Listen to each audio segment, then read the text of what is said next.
Good afternoon, everybody. Happy Monday to you. On this August 11th, 2025, I have all of your stories for your rush hour ride home. Today's feature conversation will be regarding Candace Owens, as she's the centerpiece of a new article in Financial Times. I'm going to share the accusations that she may have been working with the Russians as the Macrons have investigated her, and then I'm going to share her response. So we're going to get into all of that, but first, we're going to be covering the Laura Owens story. She had a pretrial conference today. She's charged with 7 felonies for faking pregnancy with the Bachelor Clayton Echard. We're going to dive into that momentarily. Also, big news here for the New Heights podcast. It looks as though they're teasing that this week their special guest may be Taylor Swift. I'm assuming it won't be Blake Lively, as their friendship has ruptured. But what a time to be alive. To be some little old tight end on a Kansas City Chiefs. Next thing you know, you're dating a pop star, you get her on your podcast takes off, then you get a $100 million podcast deal. A time to be alive. Taylor Swift. By all means, come on to the Rush Hour podcast. So stick around for the Candace Owens conversation, but from one Owens to another, some people call her Laura Blowins because she gave fellatio twice to the Bachelor. The next day, he told her, hey, it's not going to work out. Several days later, she faked a pregnancy. Now, we all know this in hindsight as she's committed medical fraud. She sent me fake medical documents, which, of course, we became a star witness in the upcoming trial. So if you're new to my channel, I'm telling you right now, for the future documentary's sake, before you catch it on Netflix, you're going to need to subscribe. We've got all the information. I've got video from the courtroom. You cannot fart in the Scottsdale courtroom without me knowing what you had for dinner last night. That's just the way it is. So, charged with 7 felonies. So far, no plea deal has been announced, so we're going to get into that. Here's a photo of her heading into court. If you're new here, you might feel bad for her father. He was a Hall of Fame radio personality from San Francisco, who now, again, is the father and enabler to Laura Owens, who has faked pregnancies with at least 3 men. Again, if you're new here, she has 3 active restraining orders against 3 different men. The buck stops with us. As we began reporting this story, she tried to get a restraining order against me. Lucky that First Amendment right got in the way. She's also threatened to sue me for $120 million of defamation, and we, of course, raised money to not only prove her wrong, but to get her investigated in Arizona and maybe in California. Stick around for that aspect of the story. Justice for Clayton official has updates, says the court only lasted a few minutes. She wore a turtleneck, even though it was 108 degrees outside, and left with a security escort. But we actually have video from Laura's mom, which is she's a Peabody award-winning journalist, Jan Black, right there in the back. So she is playing up to the cameras. Laura is hiding from them. Here's what she has to say. Have a listen. Did you catch that? She said, thanks for the support. Thanks for your support. Now, she knows nobody is supporting her. There's never been a case that has been so one-sided, as all of the audience has reviewed her faking of ultrasounds. And again, this is Jan Black. She's accused me of being a bad guy. She lied about me to Scottsdale police. They've called the FBI on me. I mean, just a wild story. But here's the update. So this trial is being delayed until January at the earliest. But the prosecution, the state of Arizona, has not offered her a plea deal. Now, Laura Owens has never been convicted of a crime before. So, first-timers, usually they go light on them. But the fact they're charging her with 7 felonies over everything she's done isn't the only reason she should be worried. The other thing is she is now trying to extend her restraining order against Mike Maricini. But guess what? That's in California. We've got good information from multiple sources that California is interested in investigating her. And if she decides to continue going after Mike Maricini with this sham restraining order, it may get rid of some of the restraints that were keeping them from looking into her in the first place. Namely, this years-old story now gets brought back into daylight because she's going to have to show up in court and testify, which means she's going to lie again. And whatever information they have on her in Arizona, they can talk to California, share it with them, and it would just really not look good for her. Not to mention, with the judge and the jury and whoever's involved with the decision making here in Arizona, they're going to look at Laura and say, do we act kindly towards a first-time offender, or do we see her continuing her ways with Mike Maricini, in which case they may just decide to drop the hammer on her. Again, the ball is in Laura's court. I'm speaking to Laura right now, you nice Steve Jobs looking, turtleneck person in the middle of a heat wave. If you decide to continue to go after Mike Maricini, the floodgates will open to continue to investigate you in one of the largest economies in the world, California, baby. Hopefully they've got the bandwidth and the time. I know they've got their, sights set on some other things that are keeping them busy, i.e. gerrymandering. I'm all about it, an eye for an eye. But either way, if they need to, will they investigate Laura? I know it's not a big story for everyone, but for those that are involved, this is super important. It's their livelihood. Again, 3 men have active restraining orders against them. Their whole families have to deal with it. Oh, can we go out of the country, or is so-and-so going to get shaken down because he's got to, all sham, all provably wrong, and con artist still getting away with it as far as we know. We'll have updates as to whether or not Laura continues with filing her restraining order extension to Mike Maricini. But again, I'm daring you, Laura, go for it. See what happens. Any statutes of limitations will be off the table, and you'll be paying more consequences to the price. Or, maybe she's doing that thing where she's just got nothing else to lose, so she's just going to rack up the bill. Who knows? But there's your update, and thank you so much for the support. And from Laura Owens to Candace Owens, I've got a crazy update for you. Candace is not letting this thing go quietly. She's playing it out in the public. I've got her Twitter response to the Financial Times. This coming right after a quick word from our sponsor. Today's podcast is sponsored by Rula. Telehealth has made mental health care more convenient and accessible for millions of people. Rula is on a mission to make high-quality mental health care from a licensed professional easy and affordable for everyone. And Rula's got you covered. They take most major insurance plans, and the average copay is only $15 per session.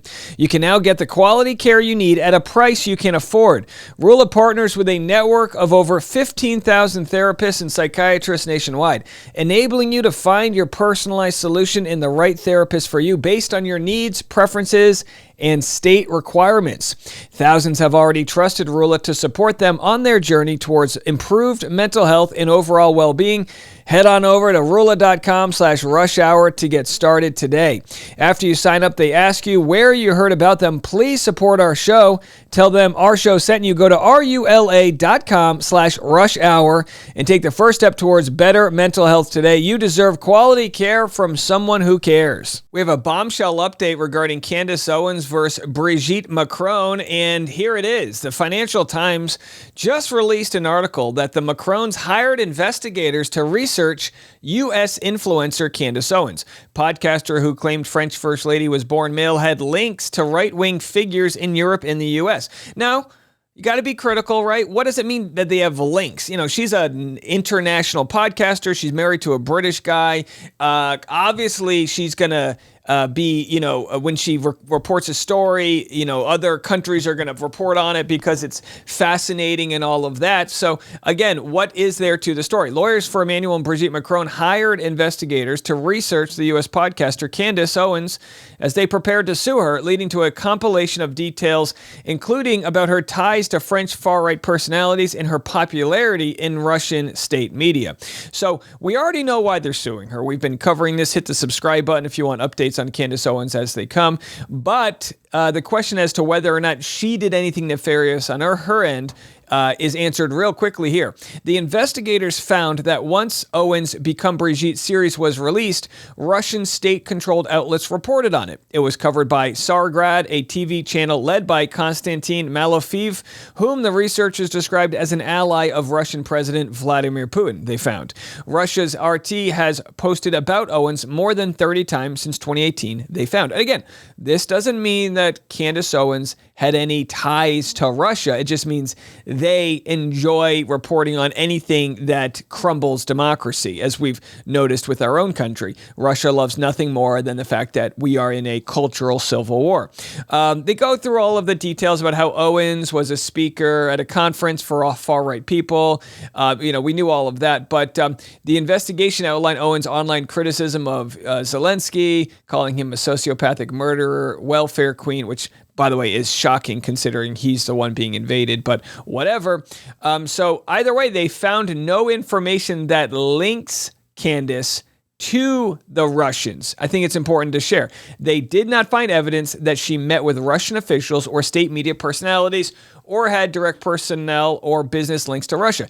Listen, if you're the Macrons and you feel as though Candace Owens was defaming you, you might want to know why. You might believe that the Russians were involved because, it's provable that the Russians have been involved in sowing disinformation in the U.S. Again, I don't think they had too much of a concern about who won the election. I just think they want to undermine our democracy. The quicker our country can get educated into the sinister forces that are happening by the Russians, I think the quicker we can try to unify and not let them win. But again, this story is a little different because the Macrons are saying, well, Candace must be working with the Russians, right? Why would she care about this story? Why would she be going so hard into it? Well, no information came out from that investigation that she was doing so. But again, it doesn't mean that the Russians won't use this to their advantage. Here's Candace's response.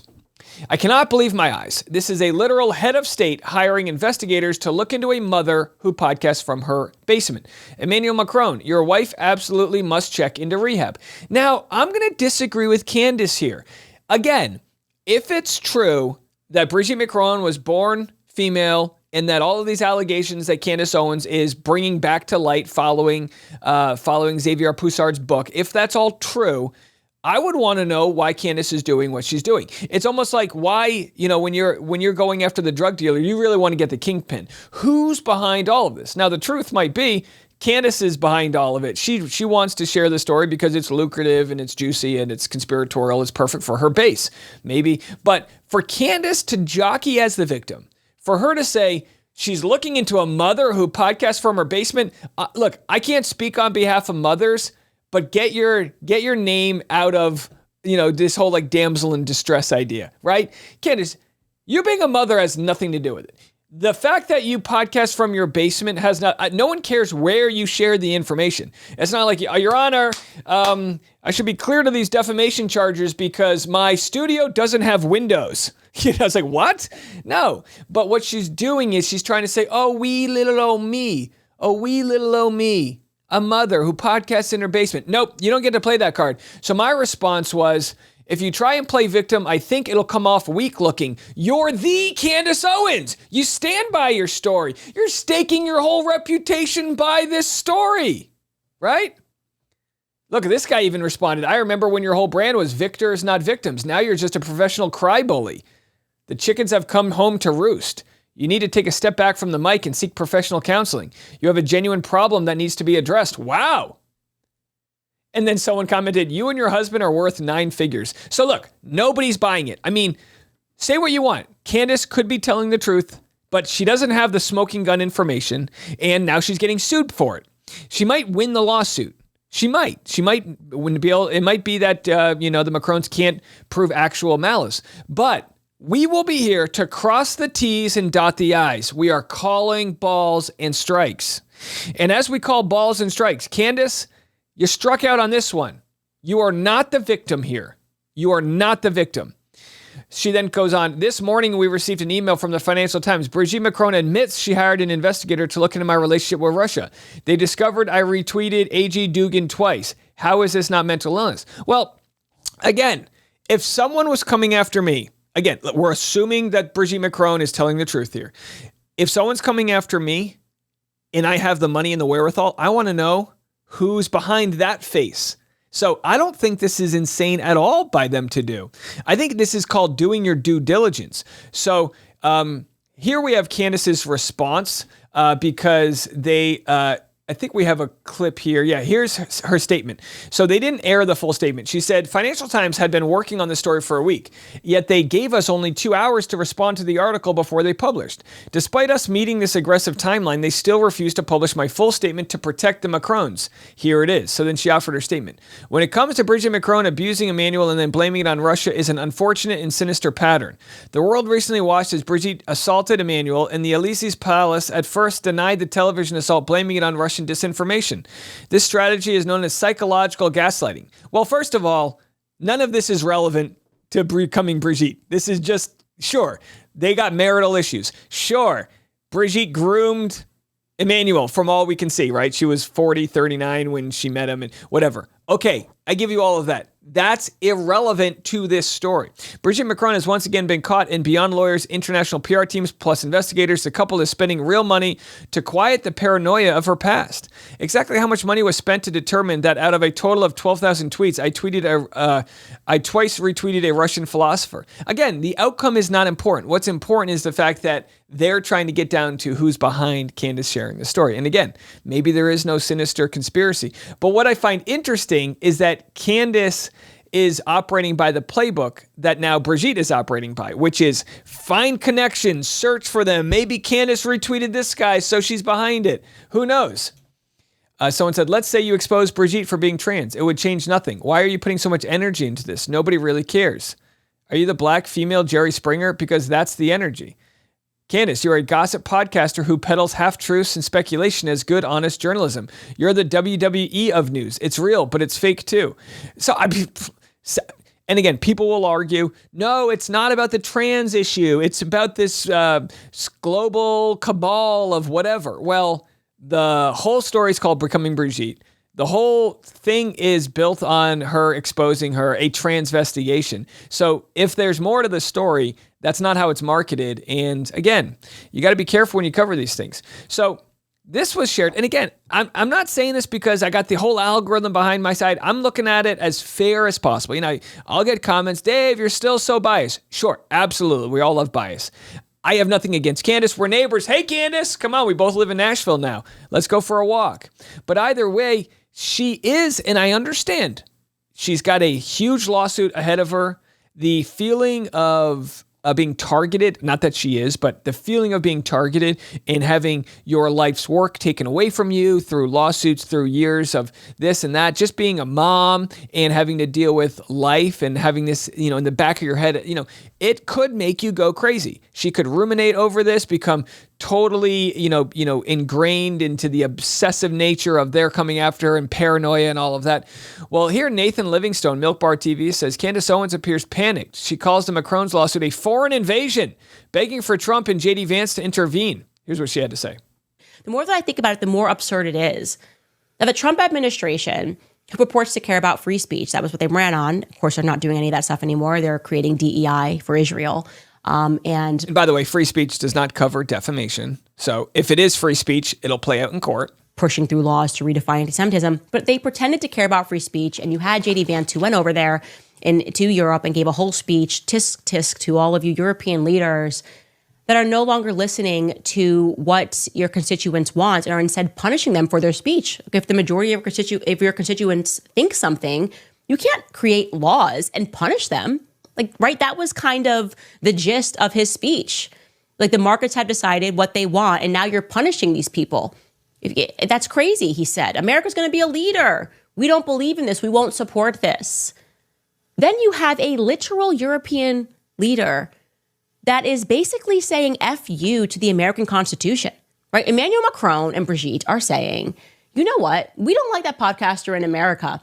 And we are going to launch a lawsuit that's never been launched before, an unprecedented lawsuit. And by the way, I would argue that the Macrons are working within the framework of our judicial system, which is, if this is so unprecedented, if it is unconstitutional, if it's none of the things that fit within the scope of what it should be, the judge will throw it out. Boom, done, thrown out. See you later, bye-bye. But they provided 200 plus pages of receipts as to why they're filing this lawsuit.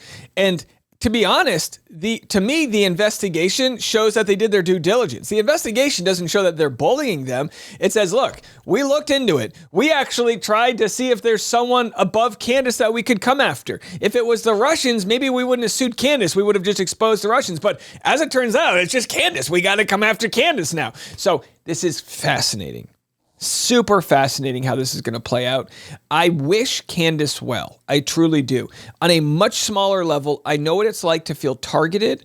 I know what it's like to feel as that paranoia that the system's coming after you. But we also must remember, sometimes the feeling of the system coming after you is actually consequence playing out.